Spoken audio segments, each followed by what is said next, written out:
Resident Evil is a series that needs literally no introduction. When I was first introduced to this series via Markiplier's Resident Evil 7 playthrough, I'm a brave boy! I was already so invested in the series. Well, I wouldn't say invested, but I was very interested in checking it out. So when I found out this game existed, I asked my mom to drive to GameStop and get me Resident Evil 7. And yes, by the way, I was 13 at the time, and a kid my age shouldn't be playing a game like Resident Evil, and the parents shouldn't let them, but they didn't care. They let me play GTA and Red Dead. They're pretty rad-ass parents. Anyways, so I played through Resident Evil 7, and it was pretty good. Not as good as I thought it would be, nor as scary, but pretty damn good. Then, when I found out about the Resident Evil 2 remake, we then bought that, which solidified me as a Resident Evil fan. Then I heard about how amazing Resident Evil 4 was, so then I bought that with my own hard-earned money from my own soul-crushing job, and I actually loved it. But it's kind of outdated. Now look, I know, calm down, don't bring out the pitchforks and the torches and even the dislike button. No! Like I said, I really enjoyed Resident Evil 4, and it honestly made me more invested into the series than when I was after playing Resident Evil 2 Remake. But just because I enjoyed it doesn't mean I should ignore its flaws. Them mean the story and characters. So when the remake was announced, I was honestly so excited. I really want a more interesting and grounded story that I didn't get from the original, and was one of the few people that thought the original was kind of outdated. So when the game came out, man, were my expectations blown out of the water. It's time. It can be different. It has to.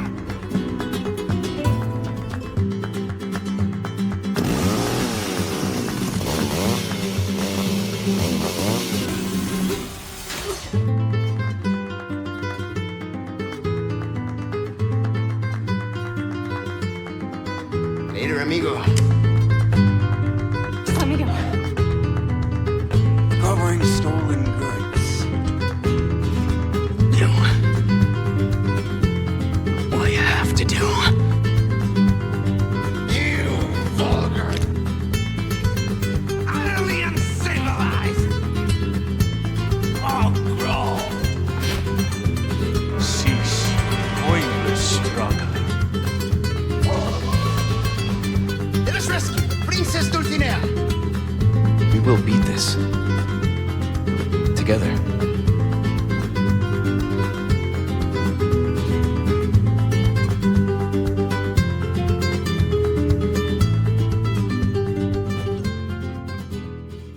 I'm not lying when I say that this was my favorite game of last year.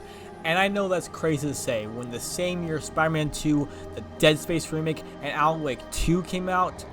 But I loved everything from the characters, story, and of course, gameplay. Contrary to what poop brain people like Colin would say.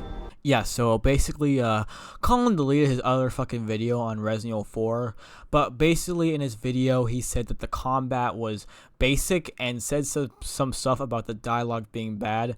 At least that's what's from my memory. Anyways, this game just feels so good to play. It's honestly the closest thing we have to a John Wick game. No! But let's save that for later.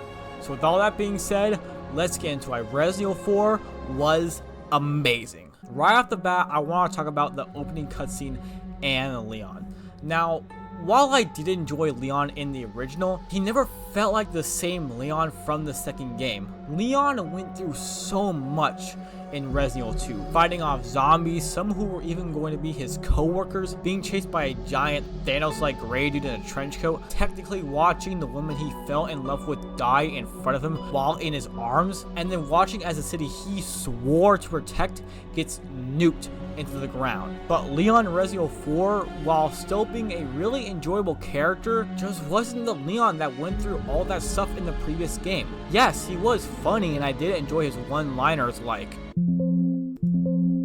"Fuck off." Where's everyone going? Bingo? and No thanks, bro. but that's really all that he was, just a funny, quippy guy. Then Resident Evil 4 Remake came around, and wow, they really fixed Leon. Now, I really want to play the intro dialogue from the remake, but the thing about that is it might get this video copyrighted. So if that does happen, I'll try my best and voice over the original and maybe play some non-copyrighted music. September 30th, 1998. It's a day I'll never forget. The cop inside me died that day. And that night, Raccoon City was wiped out, thanks to the bioweapons created by Umbrella. Somehow I made it out, but too many others weren't so lucky.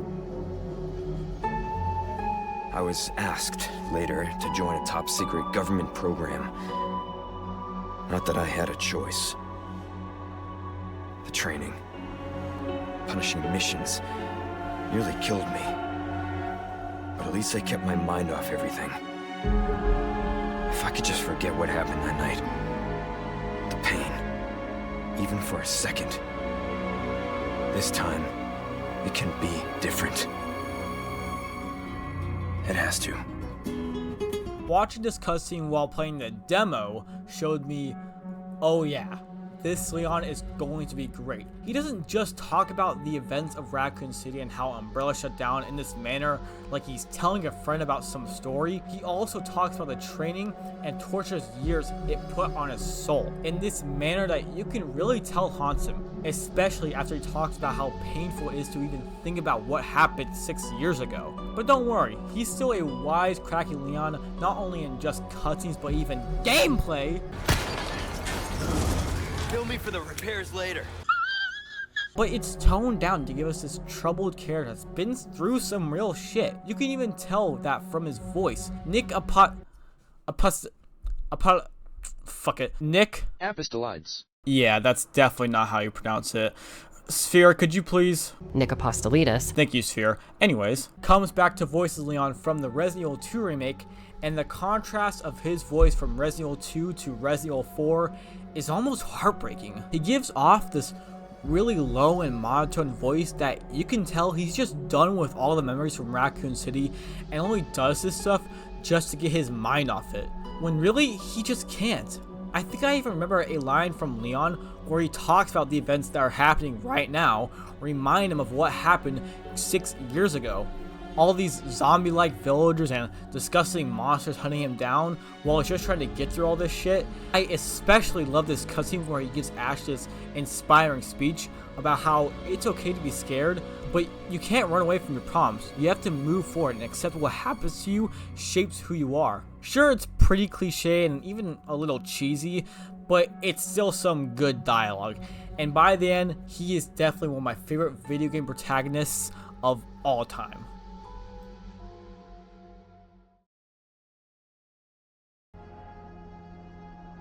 Ashley was one of those characters that players just seemed to hate.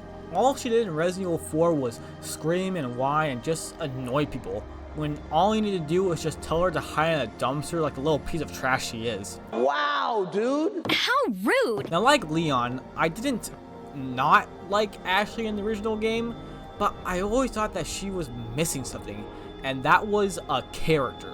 Unlike my take on Leon, I think a good majority of people would agree that Ashley didn't really have that much going with her. All she really did was scream and whine and have a crush on Leon. But in the remake, she really did grow. She gets scared, yeah, but will do the brave thing when she has to. Like when Leon gets trapped in the cage, then she runs away and tries to find out a way to free Leon and get back to him. She's catty, but she also has a heart. And we actually get a moment where Ashley finds out that Luis, a character I will talk about soon, was killed while trying to help her and Leon. Where's Luis? He was worried about you. Till the end.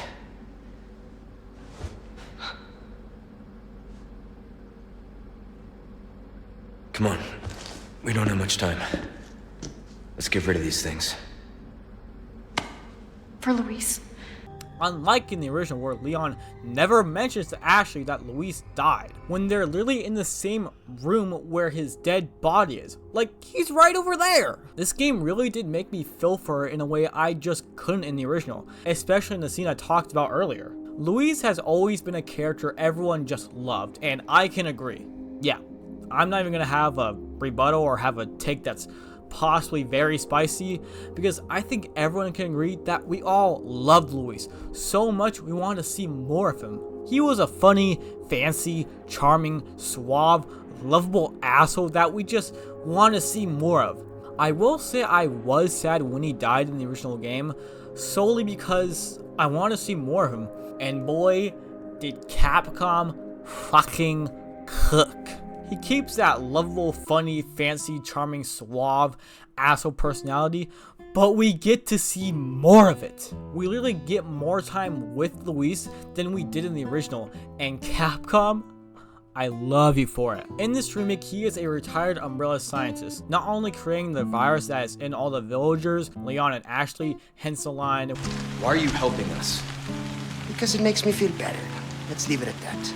but even possibly helped create the Nemesis, who was the tyrant that chased Jill during Resident Evil 3. We are actually told that he worked for Umbrella by Hunnigan and Luis himself, and we even get a scene where Luis talks about his past working with Umbrella and how much he regrets possibly creating the Nemesis and the Illuminados right before he is killed by Krauser. His death actually hit me in a way the original didn't. I wasn't sad about him dying because there weren't any more of him. I was sad because I wanted to actually see him make it out. Hell, I think I actually cried when he was talking to Leon while he was dying. During the scene, he's still being a lovable, funny asshole, saying how much it's a loss to the ladies that he's leaving the world. Then Leon tells him to not talk, partially because he's just annoyed by him, but also because he wants him to focus on breathing, because he actually doesn't want him to go. Then Luis gives him the key to his laboratory to remove the parasites from their bodies for Ashley. Luis then tries to light a cigarette, but he's too weak to even light it. Leon picks up the lighter and lights a cigarette for him. As Luis tries to take his last smoke break, Luis then tells Leon that, You know, I led a pretty shitty life. but then he asks what Leon thinks about if people can change. But now, eh? What do you think, Leon? People can change, right? Then Luis dies while smoking his last cigarette.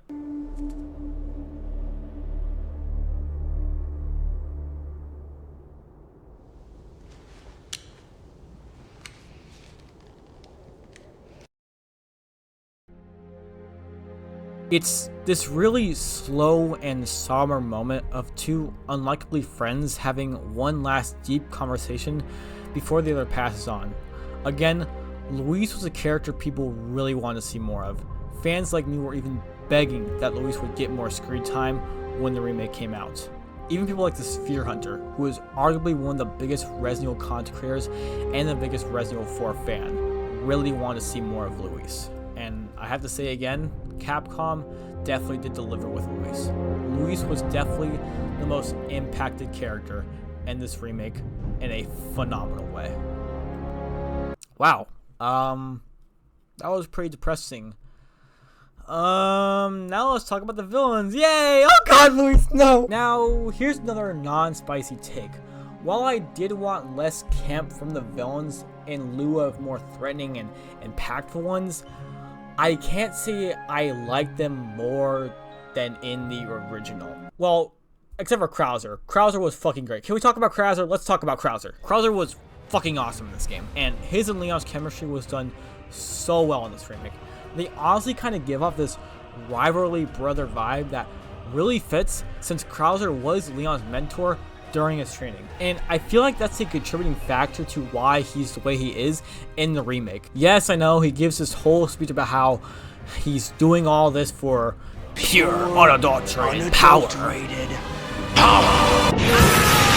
But I think his motivation was to also see if he actually did something good in his life as a general, to see if his closest soldier could defeat this kind of power.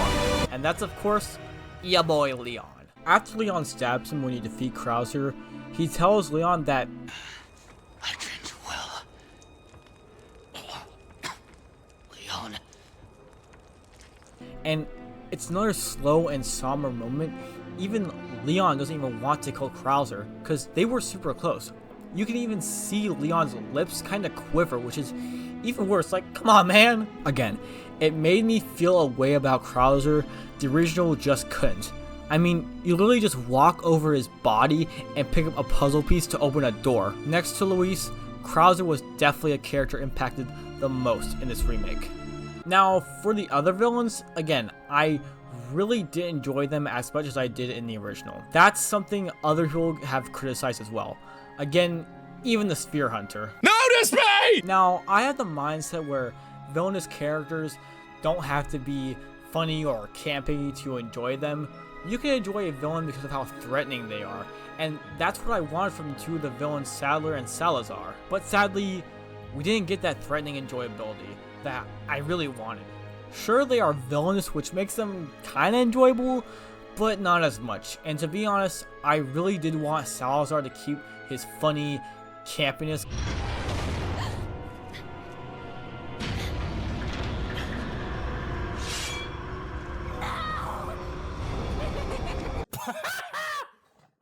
He's a short evil king, how is that not already funny? But he only gets a couple laughs, like this weird camera angle, and when he's screaming at Leon, then gets shot by him and calls him a mongrel.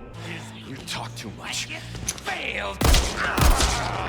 You vulgar, utterly uncivilized mongrel!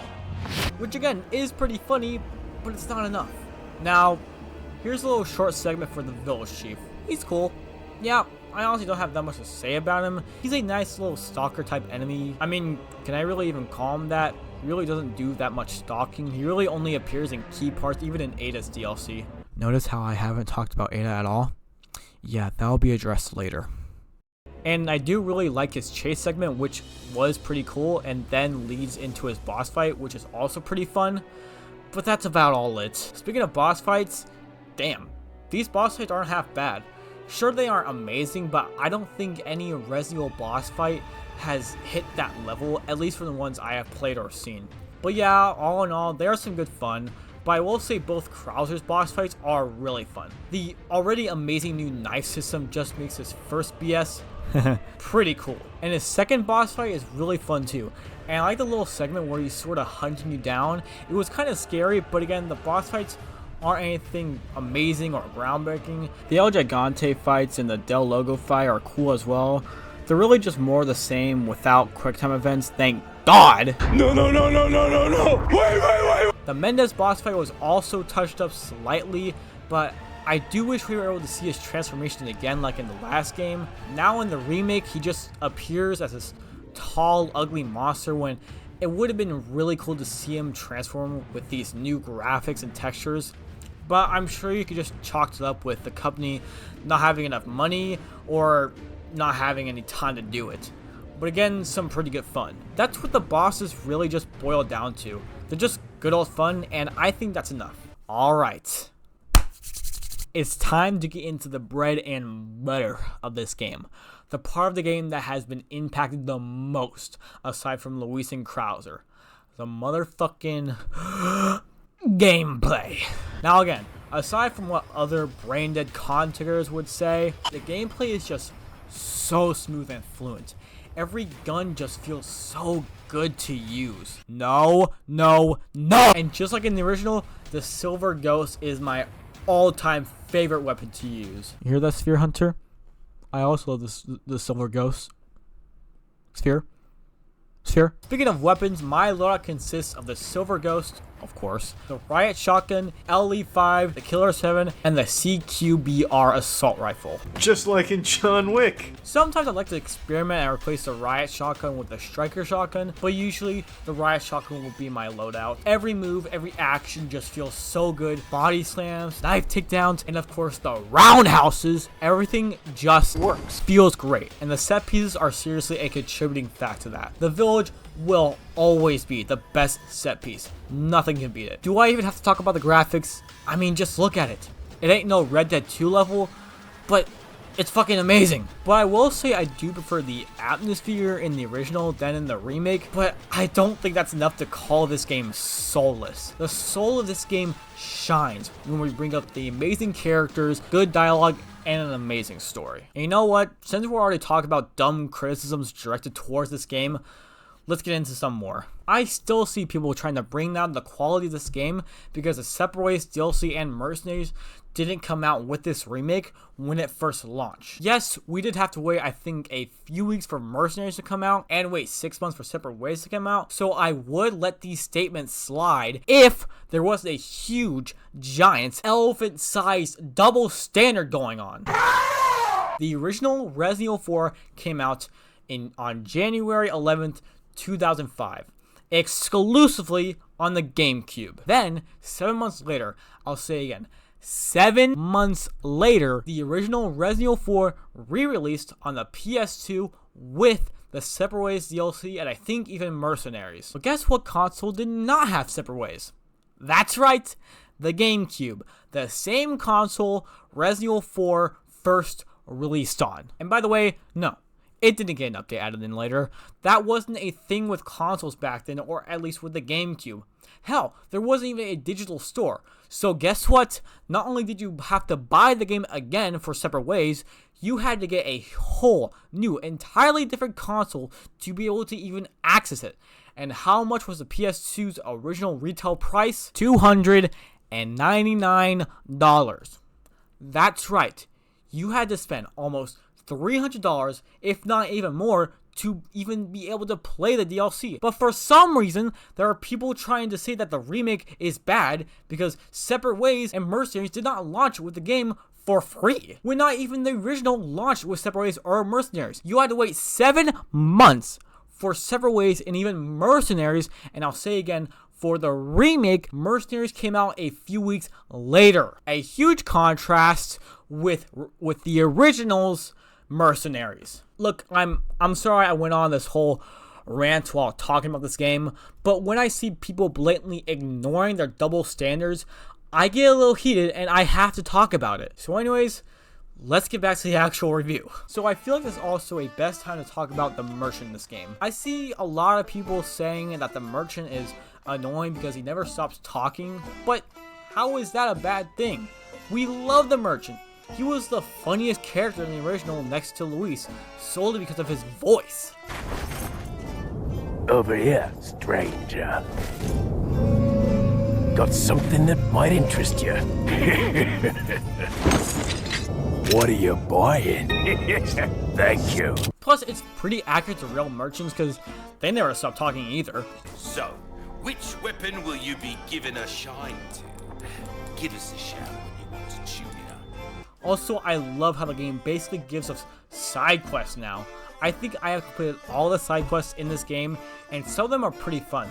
Some of them are pretty basic, like having to retrieve something or destroy blue metals, but there's also some fun ones, where you have to vandalize Salazar's picture by throwing an egg at it. Completing these side quests will reward you with some spinels that can be used to trade in for crystals or other treasures that you can use the crystals with to trade for some pesetas, and upgrade tickets that you can use to bypass every other weapon upgrade to get their special upgrade. And yeah, I do have to mention the fact that you can buy these upgrades with real money on the digital store, but I think it's way more rewarding to just get these by playing the game. The side quests aren't the only thing that gives some fun replayability. There's also an increase of challenges you can do. Playing challenges will reward you with points that you can use to buy character models, skins, and even weapons like the all-amazing hand cannon, which of course can still obtain infinite ammo when you upgrade it to the max. Some of these challenges aren't really that hard, but one that I have been struggling with is the S+ challenge, where you have to complete the game on professional with the game's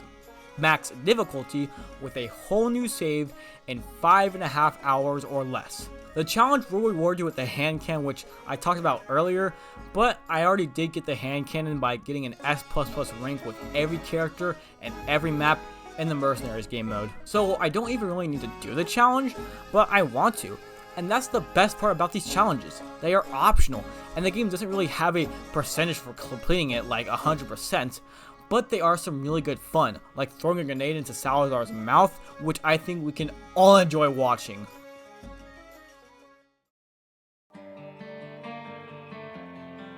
The Resident Evil 4 remake is the pillar of all remakes, and what all remakes should strive to be. But you should be careful not strive too far from what the original did and what made it so great. But not only is this a great remake, it's also just a great game in general. Yeah, I know I keep mentioning the original and what this game does better, but I think all the points I made while bringing up the original still fit into this just being a great game in general. To the story, to the character building, to the gameplay, it's all just amazing.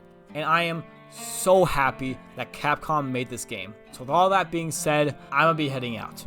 Thank you guys so much for watching. If you enjoyed this video, please give it a like and subscribe if you want to see some more amazing content. Also, if you would want to support me even more, how about you head over to my Patreon and donate just $1. Patreon members will have exclusive access to early videos a day before they are released on YouTube. Also, y'all have probably realized that I haven't talked about a key character at all in this video, and that's Ada Wong, because I just forgot.